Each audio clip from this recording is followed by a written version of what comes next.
Hi, Pokey the Bear here, part 2 of The Night Circus. We're currently on page 60-ish, about there. And I'm about to introduce another very, very major character in the book. His name is Bailey. Now, he has nothing to do with the circus, really, other than the fact that he's in love with it. Like, he's in love with the circus. He's the very first revore, which you learn about later on in the book.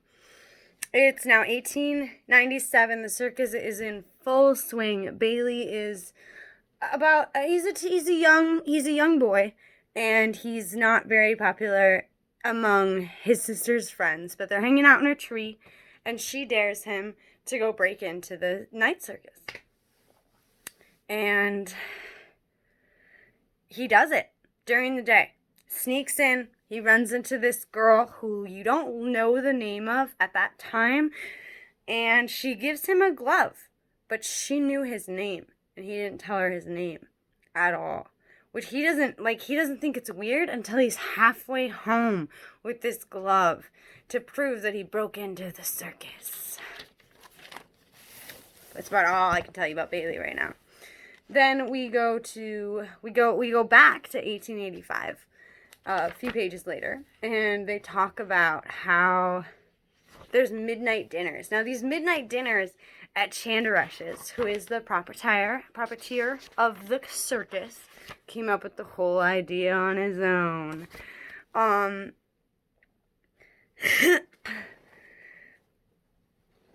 the thing I forgot to tell you about Chanderess is that Alexander has arranged for Marco to be his personal assistant.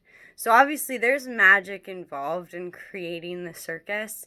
Marco is obviously behind all of it, and he's removing memories from Chanderess. So the more you learn about Chanderess, the more you learn that by the end of the book, he's a very, very fragile-minded person because he's had magic ruining his mind for all of these years.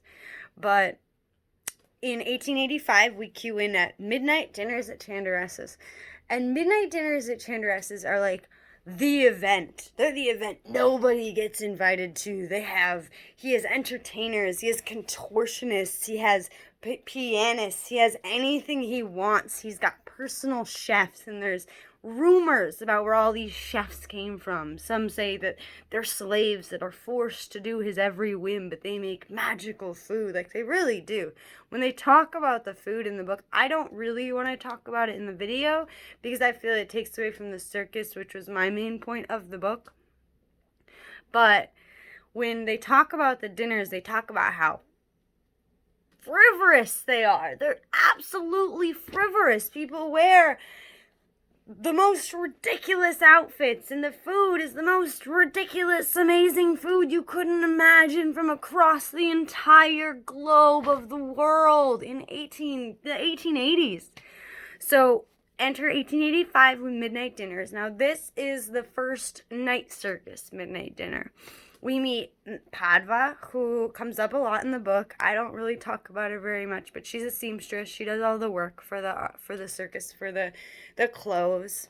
We meet Ethan Barris, who's an engineer and an architect. He helped design a lot of the tents. We meet Tara and Lainey Burgess. And they are dancers, actresses, they're everything, but they're sisters, they're very close, they're always together. We also enter Alexander, who we already know is secretly a magician, but nobody really knows this about him. He's not like a publicized magician, he just is a magician. Chanderess, to this group of people in 1885, proposes the idea of the circus. Meanwhile, across the sea, the Atlantic Ocean, in New York, Hector dies of heart failure. Now, what he really did was just take his spirit out of his body and become one to wander the world. It's a complicated thing if you don't understand anything about magic, so I'm not going to use any of the technical terms that there would be with that. But he's not really dead. Everybody else in the world believes he's dead except for the people that are actually engaging in the magic and stuff and know about the magic. He's not dead. He took his physical being off of the planet and is now just a walking ghost taunting Celia about the challenge. So, cue in later, 1885, more circus dinners. We meet with Taskuko, who is a contortionist. And that's all we really learn about her. She's got a tattoo that has, it's all over her body. It literally, like, inspires down her spine and up. And obviously, if you know anything about contortionists, I think a modern-day contortionist would probably be more like ladies who work in clubs and whatnot.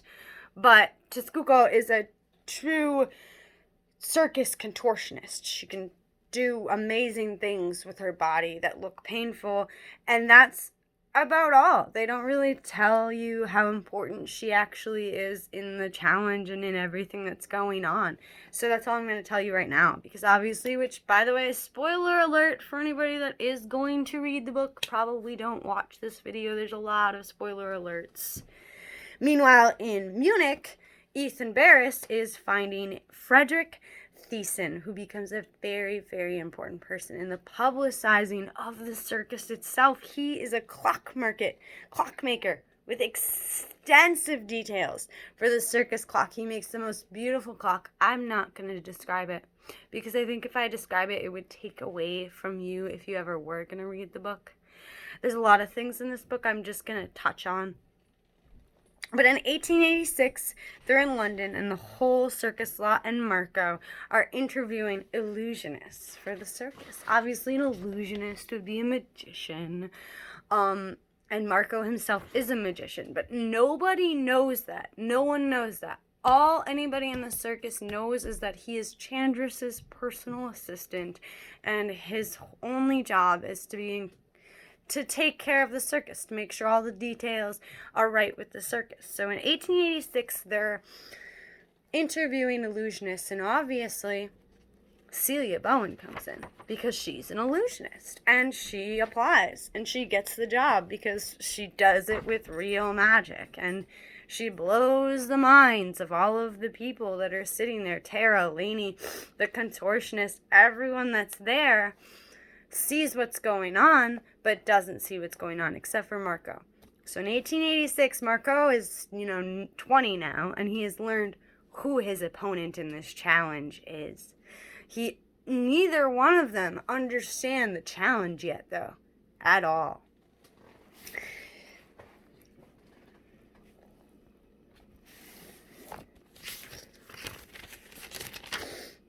Bear with me a moment. Now,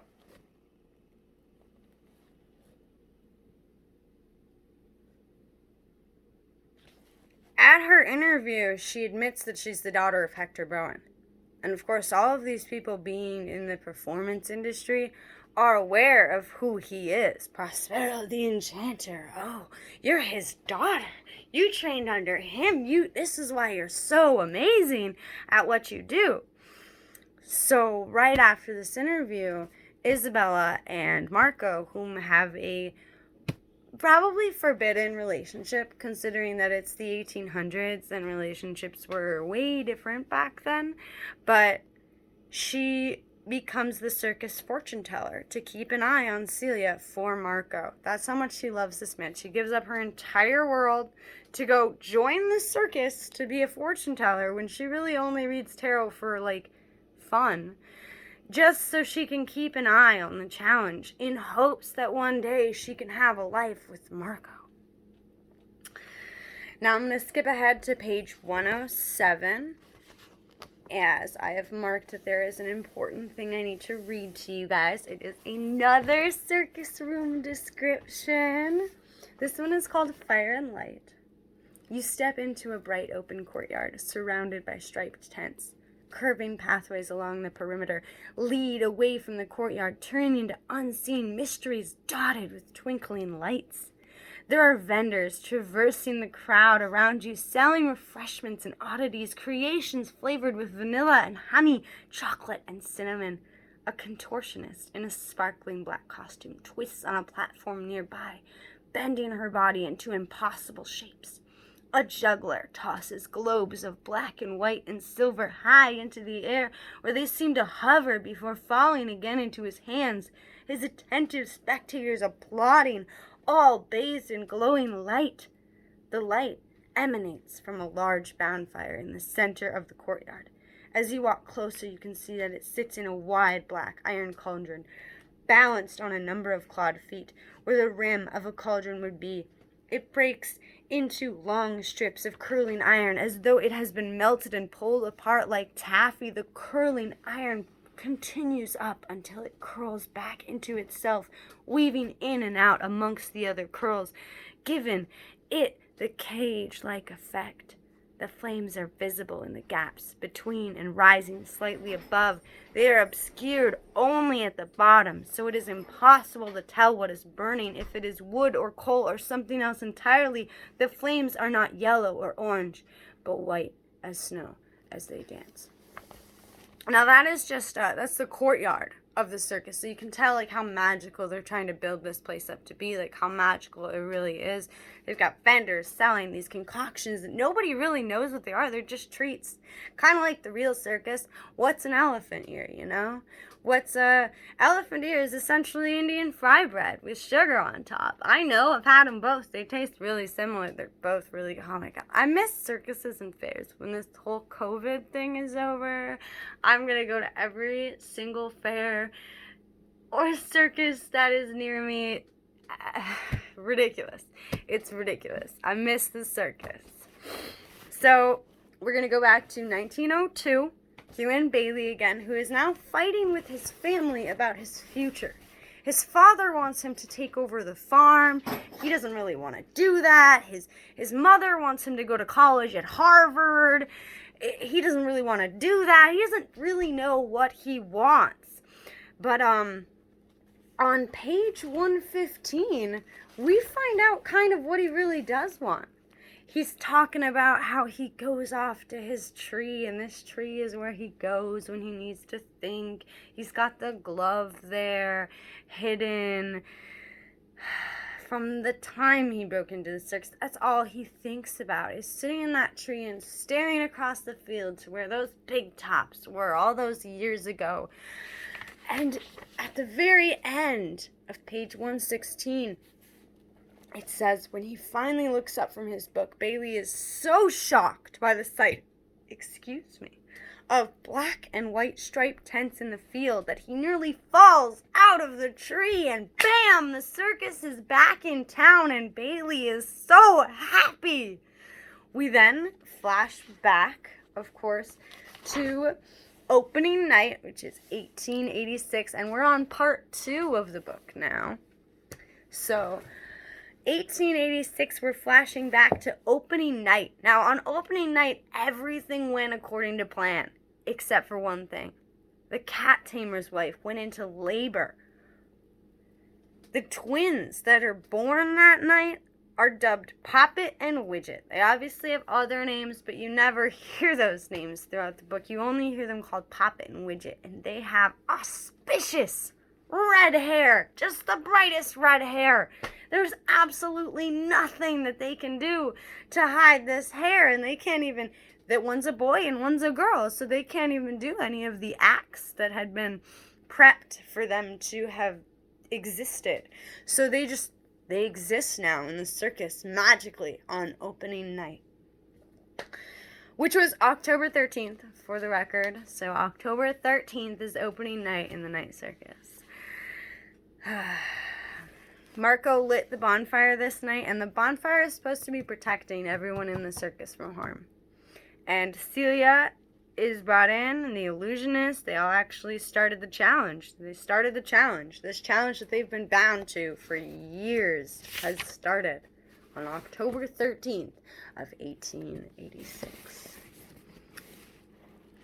Now, the Burgess sisters, by the end of opening night, have wondering thoughts on Marco. They don't think that he is all that he appears to be. But we're going to skip ahead to page 134 of the book to talk about yet another circus room. This one is called The Hanged Man. In this tent suspended high above you, there are people, acrobats, trapeze artists, aerialists, illuminated by dozens of round glowing lamps hanging from the top of the tent like planets or stars. There are no nets. You watch the performance from this precarious vantage point directly below the performers with nothing between. There are girls in feathered costumes who spin at various heights, suspended by ribbons that they can manipulate, marionettes that control their own strings. Normal chairs with legs and backs act as trapeze. Round spheres that resemble bird cages rise and descend, while one or more aerialists move from within the sphere to without, standing on the top or hanging from the bars of the bottom. In the center of the tent there is a man in a tuxedo, suspended by one leg that is tied with a silver cord, hands clasped behind his back. He begins to move extremely slowly. His arms reach out from both sides, first one and then the other, until they hang below his head. He starts to spin faster and faster until only a blur is at the end of the rope. He stops suddenly, and he falls. The audience dives out of the way below him, clearing a space of bare, hard ground below. You cannot bear to watch, and you cannot bear to look away. Then he stops at eye level with the crowd, suspended by the silver rope that now seems endlessly long, top hat undisturbed on his head, arms calmly by his side. As the crowd regains its composure, he lifts a gloved hand and removes his hat, bending at the waist. He takes a dramatic, introverted bow. I like reading the little pieces about the circus in the video because they bring you to the circus. They show you what is happening in these different tents, because there's a different act in every single one of these tents, and many of them are done by other people too. They're not just part of the challenge. They're not just magical tents. Many of them have other people involved, actual artists in what they do.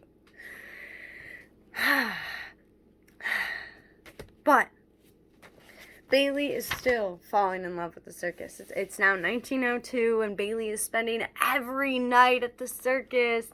Every night at the circus, he actually ends up running into the fortune teller later on. But he sees all aspects of the circus, and he actually notices that there is a plaque on the platform in the very beginning that says "In Memoriam," but it doesn't specify that anyone has died. So we go backwards to 1887 through 1889, in which we learn it's the rules of the game, which we as the audience already know what the rules of the game are. Essentially, we're aware that they're just challenging their different magics until one of them no longer exists in this existence. But they don't understand that yet. So, of course, they're asking them, well, how long can we manipulate this circus? How long can this go on? How long can this go on? And the father Hector is telling Celia that you can't be working with the engineer to create your tents, and you can't be trusting anyone. Anyone could be your opponent. They're all evil. And then he goes, stop that. Hector snaps, he's dissing on her tents that she's creating with her magic while using an engineer to make it look like it's a real thing. She's created this carousel of magical animals that move, and it's a beautiful description, and there's no way that I could read that to you. But the father tells her to stop, and she goes, it's only a circus. It's difficult to take this seriously. And he goes, the circus is only a venue. And she says, then this is not a game or a challenge, it's an exhibition. And he goes, it's more than that. She says, how? But he just shakes her head. And he goes, I told you all the rules you need to know. You push the bounds of what your skills can do using this circus as a showplace. You prove yourself to be better and stronger. You do everything you can to outshine your opponent. And he goes, stop asking questions, do more, and stop collaborating. And she says, oh, whatever. She's just going to keep. Meanwhile, Marco is asking Isabel everything. He wants to know everything about Celia. And all Isabel has to say about Celia are nice things. She's amazing. She doesn't even tell him about the new tents. But then Marco comes there and is astonished that she hasn't told her about these new tents. He feels she's holding with information.